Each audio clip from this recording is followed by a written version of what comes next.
오늘은 새해 첫날 첫 시간입니다. 우리가 한 해를 어떻게 하면 이 2025년도를 하나님의 복된 삶으로 살아갈 수 있을까? 여러분, 첫 시간, 첫 예배, 첫 말씀이 참 중요한 말씀이고 시간입니다. 오늘 우리가 이 함께 봉독한 말씀을 붙들고 한 해 동안 우리들의 삶 속에 은혜가, 하나님의 은혜가 넘치는 그런 삶이 될 수 있기를 주님의 이름으로 간절히 축복합니다. 오늘 열왕기상 1장 말씀을 함께 살펴보려고 합니다. 다윗 왕이 나이가 많이 이제 차서 늙었습니다. 천하를 호령하던 다윗도 이제 늙어서 이제 하나님을 만나는 그 출발점에 있다 해도 과언이 아닐 것입니다. 죽을 때가 다가왔다라는 것이지요. 바로 이때 5절 말씀에 보시면 그때에 핫깃의 아들 아도니아가 스스로 높여서 이르기를 내가 왕이 되리라 하고 자기를 위하여 병거와 기병과 호위병 50명을 준비하니라고 했습니다. 여러분, 아도니아라는 아들이 이제 스스로 왕이 되겠다라고 마음의 다짐을 하고 실행합니다. 여러분, 내가 왕이 된다는 거예요. 이제 그것을 실행하겠다라는 거예요. 군대를 이끌고 갑니다. 여러분, 이 아도니아가 어떤 사람이었느냐? 성경 말씀은 이렇게 표현합니다. 6절에 그는 압살롬 다음에 태어난 자요 용모가 심히 준수한 자라. 그의 아버지가 너가 어찌하여 그리하였는고 하는 말로 한 번도 그를 섭섭하게 한 일이 없었더라 했습니다. 여러분, 이 아도니아가 어떤 사람이냐면요, 바로 왕위를 계승하는 1순위 왕자였어요. 처음에는 그러지 않았지요. 위로 3명이 있었지만 다 죽음을 당하였습니다. 지금은 그가 왕위를 계승할 만한 첫 번째 왕손이라는 것, 왕자라는 것, 왕세자라는 것입니다. 지금 다윗이 죽으면 바로 왕위에 오를 수 있는 가장 근접한 위치에 있는 왕자가 이 아도니아였습니다. 그런데 여러분, 이 아도니아가 이제 다윗 왕이 죽게 되었으니 이제 곧 죽음이 문전에 있으니 그가 기다리면 될 텐데 기다리지 못하는 거예요. 내가 왕이 되어야 되겠다라고 마음을 먹고 실행에 옮깁니다. 그를 도왔던 사람들이 있습니다. 누구냐면 7절 말씀에 아도니아가 소르의 아들 요압과 제사장 아비아달과 모이하니 그들이 따르고 도원하였습니다. 여러분, 요압이 누굽니까? 다윗의 최고 군대 살인관이잖아요. 다윗 다음으로 용맹한 장군 중에 장군, 그가 바로 요압입니다. 그리고 유명한 제사장이 둘이 있었는데 바로 아비아달과 사독이 있었습니다. 그 중에 아비아달이 지금 아도니아 편에 딱 서서 최고의 사령관 요압과 함께 그를 왕위에 오르는 일에 전적으로 도와주고 있더라라고 성경은 말씀하고 있습니다. 9절에 보니 아도니아가 에노로겔 근방 소엘레 바위 곁에서 양과 소와 살찐 송아지를 잡고 왕자 곧 자기의 모든 동생과 왕의 신하된 유다 모든 사람을 다 청하였어. 여러분, 오늘 그가 이제 실행에 옮깁니다. 왕의 자리에 오르려고 사람들을 청하는데 그가 어디로 갔느냐? 오늘 성경에 에노로겔이라는 곳으로 갔다 했습니다. 여러분, 에노로겔이 어디냐면 여행자의 샘이라는 뜻을 가진 샘물이 올라오는 곳입니다. 작은 샘입니다. 저 예루살렘에서 좀 내려가면 오늘 그곳에 있는 작은 샘, 여행자의 샘이라고 이름이 불려진 그곳으로 가서 모든 왕자들을 청하고 오늘 대신들을 청하고 그 자리에서 오늘 왕의 즉위식을 가지려고 실행했다는 것입니다. 여러분, 그는 왜 예루살렘 한복판에서 그의 아버지가 지켜보는 가운데서 모든 대신들 앞에서 왕의 자리에 오르지 않고 갑자기 자기를 돕는 사람들만 데리고 어떻게 보면 참 떳떳하지 못하게 왕의 자리에 지금 오르려고 실행하려고 하고 있습니다. 오늘 왜 이렇게 당당하지 못하고 왜 이렇게 찝찝하게 그렇게 왕이 되려고 하고 있느냐는 것입니다. 지금 에노르겔 근방에 가서 그가 왕이 되려고 하지만 뭔가 떳떳하지도 뭔가 확 열려지지도 않는 그런 상태입니다. 여러분, 우리가 믿음의 삶을 살고 신앙의 삶을 살고 우리들의 일상의 삶을 살 때 이런 것을 경험해 본 적이 분명히 있을 것입니다. 무언가를 우리가 시작하려고 하고 무언가를 실행하려고 하는데 왠지 내 마음이 한 구석에 꽉 막힌 땅같이 찜찜한 거예요. 무언가 드러내놓고 이것을 실행하려고 할 때 떳떳하지 못할 때가 있습니다. 머뭇머뭇거릴 만큼 마음이 찜찜할 때가 있습니다. 당당하지 못하고 무언가 마음이 걸릴 때가 있더라는 것입니다. 사랑하는 성도 여러분, 그때 우리는 어떻게 합니까? 지금 이 일이 중요하고 일이 급하게 진행이 돼야 되고 일을 하지 않으면 안 될 것 같아서 급하게 일을 진행합니다. 인생을 그렇게 시작할 때가 있습니다. 여러분, 2025년도에 우리가 오늘 첫 시간에 우리가 기억해야 할 것은 만약에 우리의 삶에 그런 것을 결정해야 되고 시작해야 될 때가 오면 절대로 시작하지 말라는 것입니다. 그러면 어떻게 해야 되느냐? 내 마음속에 찜찜함이 당당함이 생기도록, 찜찜함은 사라지고 당당함이 생기도록 하나님께 기도해야 하는 것입니다. 다른 사람이 이렇다 저렇다 급하다 빨리 해야 된다 이런 소리에 귀 기울일 것이 아니라 내가 하나님께 기도하고 하나님의 음성을 듣고 하나님이 해도 된다 라고 말씀하실 때 당당하게 시작할 수 있기를 소망합니다. 하나님이 내게 주시는 평안이 있고 하나님이 주시는 평안이 내 속에 꽉 들어찰 때 그때는 우리가 시작해야 되는 것입니다. 하나님의 응답의 확신이 있을 때 우리는 무엇이든지 시작할 수가 있는 것입니다. 우리가 찜찜한데 뭔가 마음이 막혀 있는데 뭔가 시작하려니 이상한데 그때 시작하면 그래서 문제가 생기고 그때 어려움이 생기고 그때 당당함이 없어지는 것입니다. 그래서 내 마음이 한탄하고 속상해할 때가 참으로 많습니다. 눈물을 흘리고 참 답답해지는 현상이 생길 때가 바로 그때입니다. 사랑하는 성도 여러분, 2025년도에는 하나님께 기도하고 하나님 말씀 속에서 믿음의 확신을 가지고 어떤 일을 시작하더라도 그런 하나님의 평안함에 확신이 있을 때 시작할 수 있는 은혜의 한 해가 되기를 주님의 이름으로 간절히 축원합니다. 그런데 아도니아는요 그러지 않습니다. 왕이 오르려고 예를 씁니다. 10절 말씀에 선지자 나단과 분하야와 용사들과 자기 동생 솔로몬은 청하지 아니하였더라. 여러분, 청하지 않는 데는 당당하지 못하기 때문에 청하지 않잖아요. 뭔가 청하면 안 될 것 같고 찜찜하고 마음에 허락이 되지 않습니다. 11절에 보니 나단 선지자가 이제 솔로몬의 어머니 밧세바에게 지금 일어나는 이 모든 일을 알려줍니다. 12절 말씀 보세요.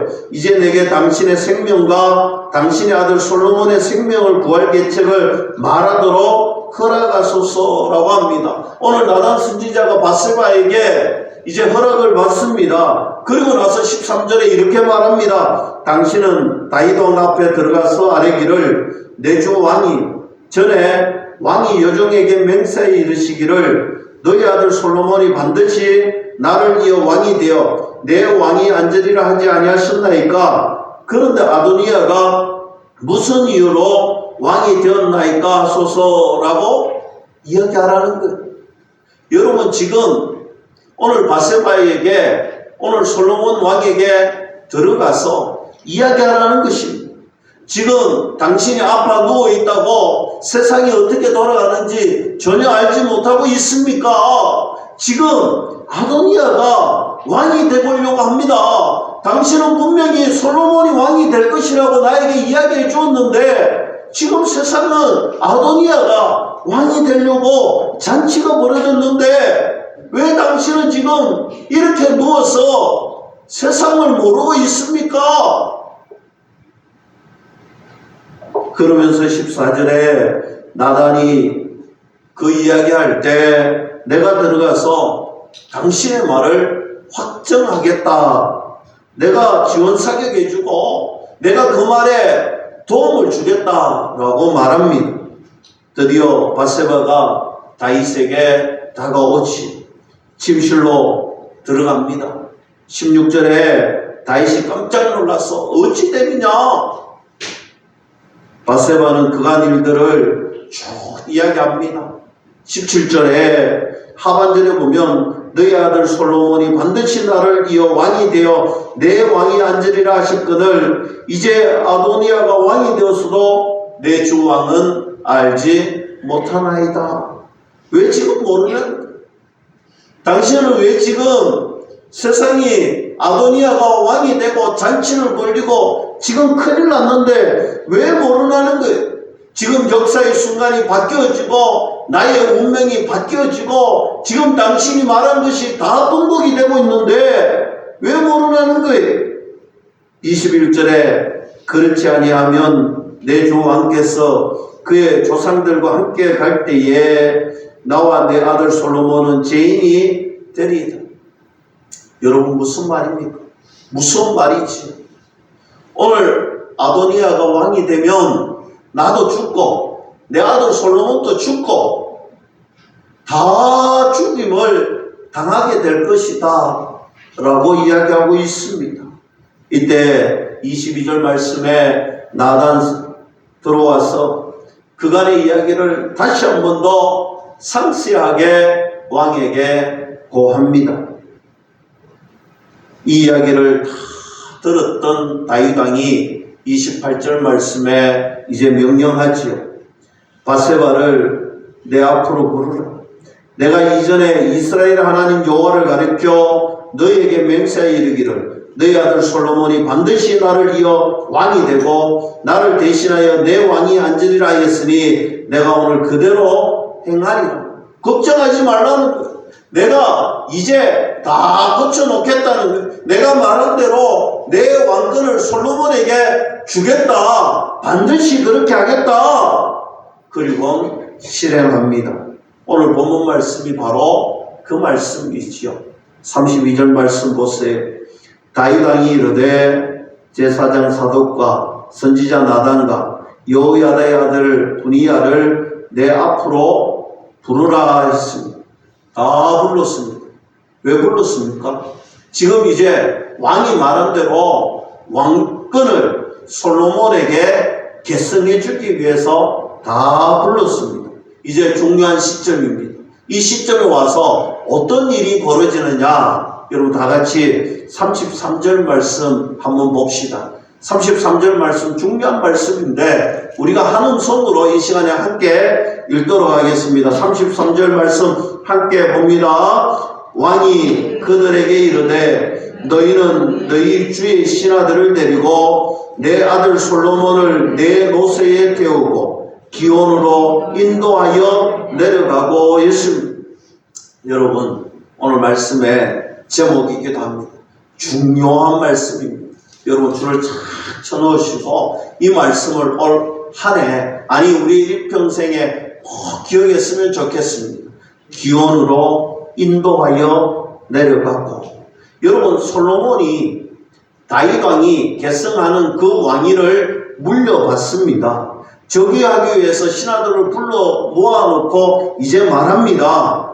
기온으로 내려가라는 것입니다. 여러분 기온은 물이 솟아나는 샘이 있는 것입니다. 예루살렘에 유일하게 물이 솟아나는 샘, 오늘 기온샘으로 가라는 것입니다. 오늘 이 기온샘으로 가서 너는 왕위에 오르라 라고 말씀하고 있습니다. 여러분, 우리가 이 말씀을 들으면 별로 감동이 되지 않는 그런 이야기 같이 느껴집니다. 왜냐하면 이것은 유대인들에게, 이스라엘 민족에게 굉장히 중요한 말씀입니다. 제가 우리나라의 한 풍습을 이야기하자면, 여러분, 동짓날에는 팥죽을 먹어야 되는데 왜 팥죽을 먹는지 압니까? 동짓날에 팥죽을 먹고 동짓날에 팥죽을 벽에다가 막 뿌리잖아요. 왜 뿌리는지 아십니까? 귀신이 너 들어오지 말라고. 팥죽 보고 귀신이 들어오지 말라고. 여러분, 우리가 동짓날 팥죽 먹는다면 우리 어르신들은 이게 어떤 의미인지 다 알고 있잖아요. 귀신을 쫓아내기 위해서 오늘 한 해도 정말 귀신의 손에서 놀아나지 않고 이 팥죽을 뿌려서 다 쫓아내겠다라는, 여러분, 그게 우리의 전례의 무속신앙입니다. 그러면 이스라엘에는 이 기온샘 어떤 의미가 있느냐? 여러분, 샘은요, 흐르는 물은요, 바로 하나님의 은혜를 상징합니다. 하나님의 은혜를 상징합니다.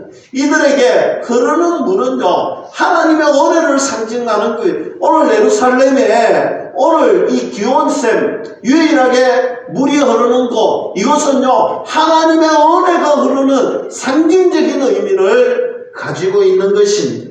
그래서 솔로몬이 이 왕위에 오르기 위해서 기온샘에 왔는 것입니다. 여러분, 좀 전에 아도니아가 어디에 갔다고요?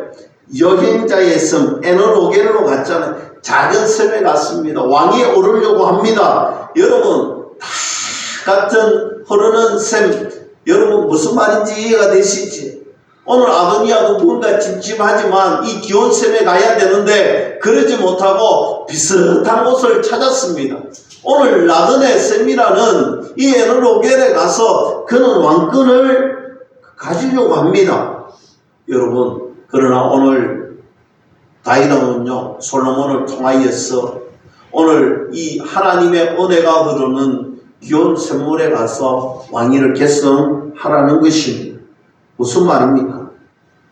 너가 왕위에 오르는 것 전적으로 하나님의 은혜다. 너가 왕위에 오르는 것은 전적으로 하나님의 은혜임이 분명하다는 것입니다. 내가 앞으로 나라를 다스릴 때도 하나님의 은혜가 필요해. 이 나라, 이 왕국이 하나님 앞에 은혜를 받아야지 든든히 써갈 수가 있다라는 것을 가르쳐주고 있는 것입니다. 하나님의 은혜의 상징, 그곳에서 너가 왕위에 올라라라는 것입니다. 아도니아도 마찬가지였습니다. 비록 떳떳하지 못하여서 기온샘에 가지는 못했지만 지금 저 여인자의 섬에서 오늘 그 예식을 치르려고 하고 있습니다. 여러분, 오늘 성경은 우리에게 분명하게 말씀하고 있습니다. 왕이 되는 것도, 왕의 직무를 잘 다스리는 것도, 나라가 번성하게 되는 것도 하나님의 은혜가 필요하다는 것입니다. 저와 여러분들에게도 마찬가지입니다. 2025년도에 우리에게 가장 필요한 것이 무엇입니까? 여러분, 세상에 여러 가지 환경을 보겠습니까? 내가 가지고 있는 재물을 보겠습니까? 내가 가지고 있는 지식을 보겠습니까? 나를 도울 수 있는 사람들을 보겠습니까? 아니라는 거예요. 2025년도에 우리가 봐야 될 것, 우리가 누려야 될 것, 우리가 걸어가야 할 것, 우리가 시작해야 할 것, 하나님의 은혜가 있는 곳이어야 된다. 믿을 수 있기를 축복합니다. 하나님의 은혜로 되는 것입니다.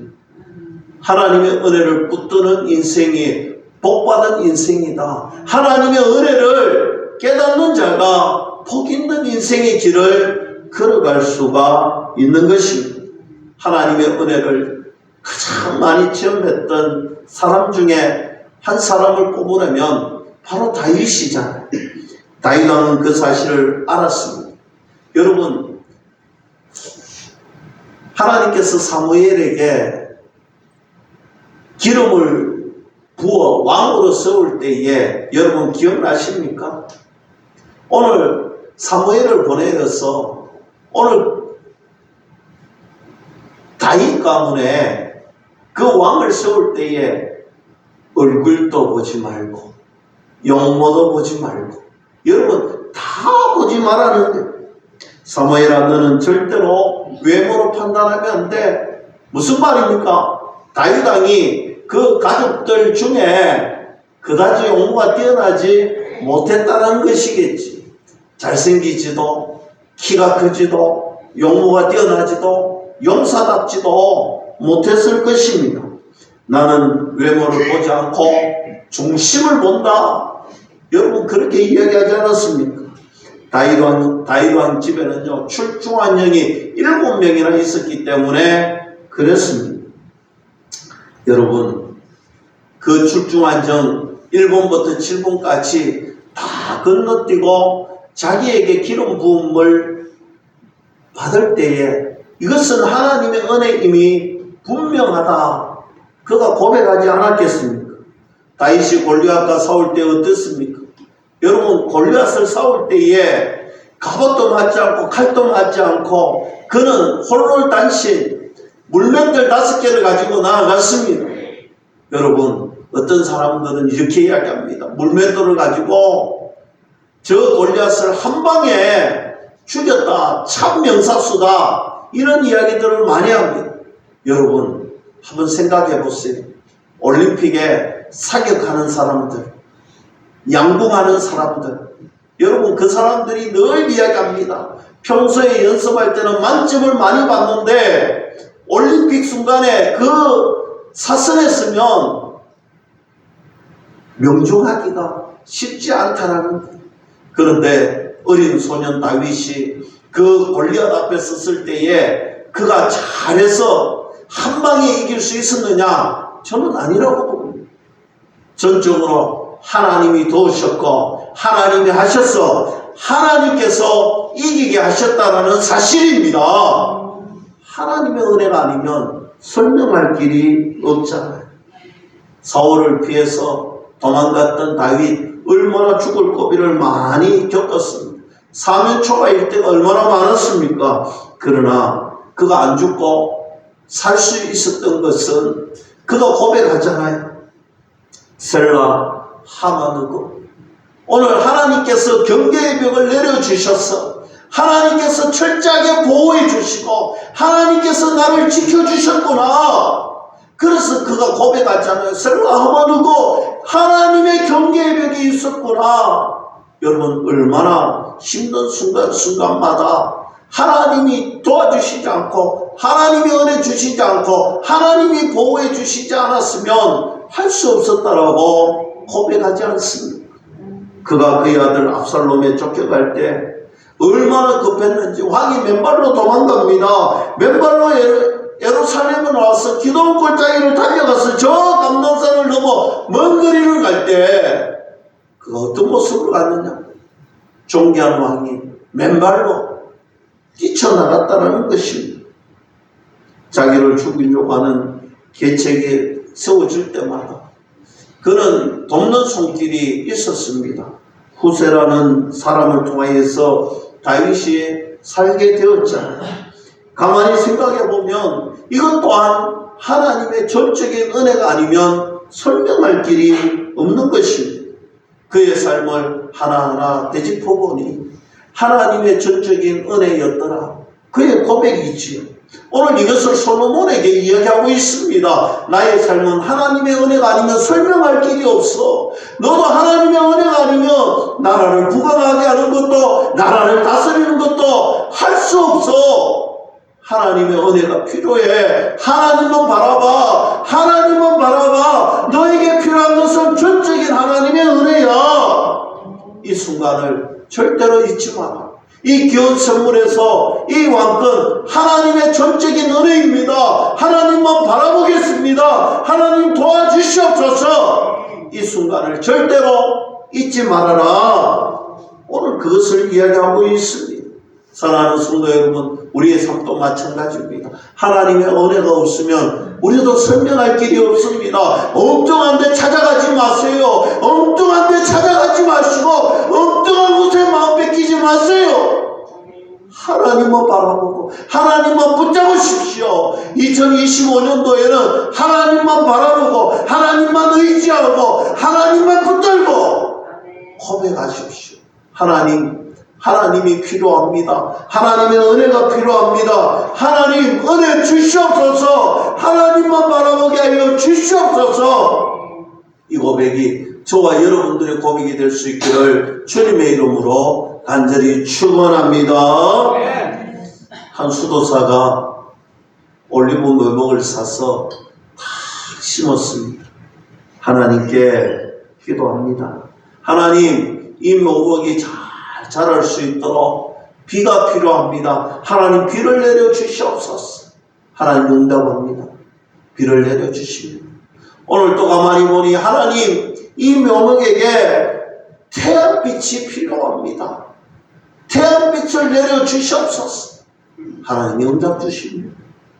또 가만히 보니까 하나님, 모진 풍파를 겪어야 이 나무가 단단하게 설 수 있을 것 같은데 하나님, 새벽에 서리를 내려 주시옵소서. 하나님이 응답 줍니다. 서리를 내려 주세요.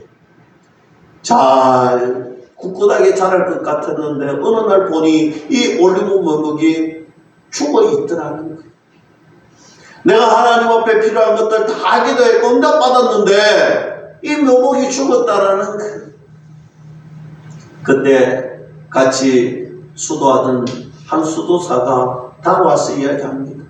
나도 한 그루의 올리브 묘목을 심었는데 내가 심은 곳에 한번 같이 가보자는 거예요. 그리고 가서 그 묘목을 보니 너무너무 잘 자라고 있는 거예요. 그래서 묻습니다. 나는 하나님께 기도하고 응답받았는데 잘 클 줄 알았는데 죽었는데 당신은 도대체 어떻게 했길래 이 묘목이 이렇게 무성하게 잘 자라고 있는지 물었다는 거예요. 그때 이렇게 대답을 했답니다. 나는 이 나무를 심고 나도 하나님께 기도했다네. 하나님께서는 전지전능하신 하나님이시지 않습니까? 하나님께서 이 나무가 잘 자랄 수 있도록 때에 따라서 적합한 것 주시고 때에 따라서 하나님의 은혜로 부어 주시옵소서. 그랬더니 잘 자라더라는 것입니다. 사랑하는 성도 여러분, 제가 무슨 말씀 드리는지 아시겠지요? 내 생각대로, 내가 계획한 대로, 내가 마음먹은 대로 하면요, 결국 죽습니다. 내 생각, 내 마음대로, 내 뜻대로 고집하면요, 내 삶은 결국 죽음의 인생길로 갈 수밖에 없다라는 것입니다. 그러나 하나님의 뜻대로 살고 하나님의 은혜대로 살고 하나님 말씀에 순종하고 살면 그것이 복된 삶이요, 하나님의 복의 은혜가 통로가 흐르는 하나님의 은혜가 풍성한 열매가 맺히는 하나님의 복된 삶임을 믿을 수 있기를 주님의 이름으로 간절히 축원합니다. 2025년 여러분, 우리가 지난해를 돌아봅시다.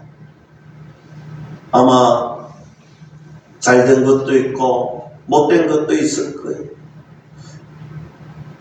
내 고집대로 내 생각대로 살았던 것 아마 잘 풀리지 않았을 것입니다.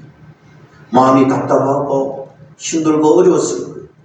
여러분, 2025년도에는 내 생각, 내 뜻이 아니라 하나님의 뜻과 하나님의 말씀에 순종하며 걸어갑시다. 내 자녀들 문제 하나님께 맡기세요.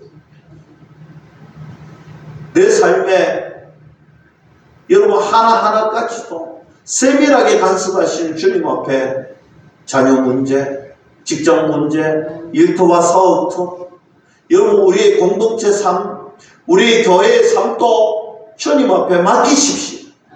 하나님의 은혜가 있으면 될 줄로 믿습니다. 하나님 말씀에 순종하면 될 줄로 믿습니다. 그런 아름다운 복된 삶이 될 수 있기를 주님의 이름으로 간절히 축원합니다. 이제 말씀을 맺겠습니다. 성경에 보면 나아만 장군이 나와요. 아람의 장수입니다. 그것도 군대의 큰 장군, 군대의 장관이라고 소개합니다. 아람 왕이 나와서 칭송할 정도 나라를 세운 위대한 장군이었습니다. 메소포타미아 지역에 더 이상 아람 군대와 싸워 견줄 수가 없는 그런 나라가 한 나라도 없을 만큼 큰 장수, 나라의 위대한 영웅이었습니다. 나라도 구원한 큰 용사인데 왕도 존귀하게 여기는 자인데 성경 마지막에 이렇게 말합니다. 그러나 나병 자였더라. 그렇게 존귀하고 위대한 용사지만 결국은 망했다는 나병 자였더라. 공을 많이 세우면 뭐합니까? 하나님 모르면 꽝인 인생입니다. 우리 인생이 아무리 존귀하고 이 세상에서 아무리 잘 나가면 뭐합니까? 하나님 모르면 그 인생이 망한 인생입니다. 여러분, 세상 너무 부러워하지 마세요. 세상 권세 그렇게 부러워하지 마세요. 세상의 재력가들 그렇게 부러워하지 마세요. 하나님 모르면 그것이 잠시 잠깐 있다가 사라지는 꽝인 인생이고 망한 인생이고 죽음의 인생인 줄로 여러분 믿을 수 있기를 축복합니다. 그러나 요셉을 한번 보세요. 요셉은 세상에서 넘어지면 하나님께서 함께하사 이렇게 세워주십니다. 요셉이 떨어지면 하나님이 세워주시고 요셉이 감옥에 들어가면 오히려 들어서 그 나라의 총리 대신으로 하나님이 세워주셨습니다. 하나님이 함께하시니 복된 인생이 됩니다. 하나님이 동행하시니 형통의 인생이 되었다라는 사실. 2025년 하나님이 동행하시고 하나님만 바라보는 저와 여러분들이 되었습니다. 하나님의 형통의 복된 인생들 다 될 수 있기를 주님의 이름으로 간절히 축원합니다. 기도하겠습니다.